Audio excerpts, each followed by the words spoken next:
Hi everyone, I'm Stephanie Weaver here in the Blue and Yellow Kitchen in San Diego, California under stay-at-home orders along with everyone else, and Microwave Boy on the camera, and Daisy's wandering around whiny today, so you're going to hear her because she basically sleeps until we do these videos and then she paces around and whines.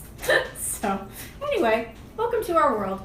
So today I'm going to be talking about bulk cooking, and this actual whole week I'm going to be showing you what I ended up making in bulk over the weekend. So yes, through the magic of video, my Saturday cooking is going to be showcased to you over the course of the week. So what I'm going to be making is 3 recipes I've never made before. So I thought it would be both fun for me, but also educational for you to see kind of how I approach recipes, bulk cooking, etc. So today I'm just going to talk about sort of prep and organizing yourself, and then the next 3 days of this week will be Ikea's Swedish meatballs, the recipe that they just very kindly released to the world last week, which I've converted to be non-metric measurements, and also I'm making it gluten-free and dairy-free, but of course you can use regular flour and all that good stuff. And then the second one is moussaka, which is from my friend Mary, California Greek Girls website, and that's inspired by somebody I follow who made moussaka a couple weeks ago, and I thought, I've never made that, and I've never made bechamel sauce, and that might be kind of fun for me to try.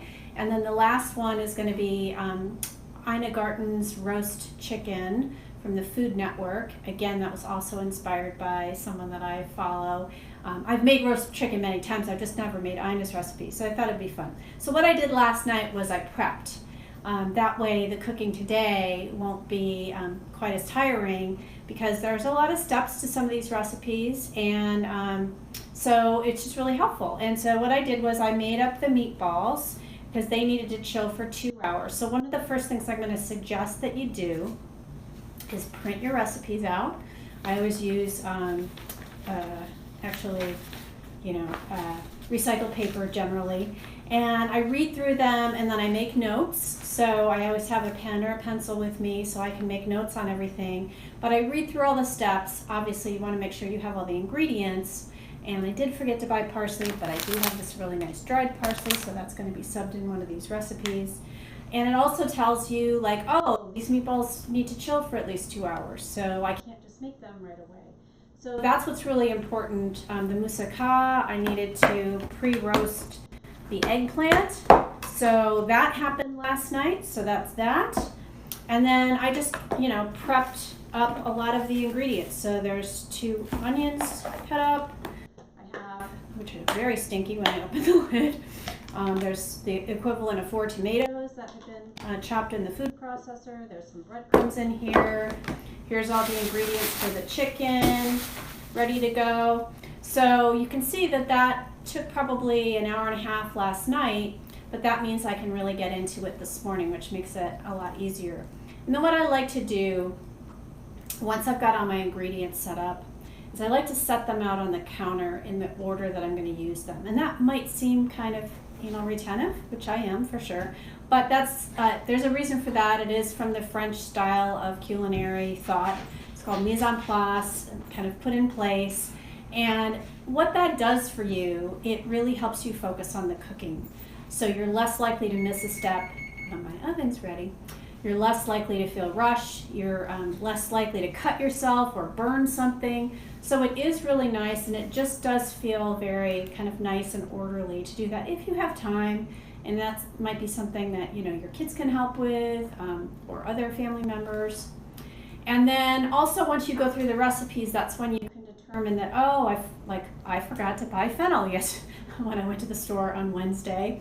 So celery and fennel are pretty similar. Of course, fennel has that really lovely anise, kind of licoricey flavor.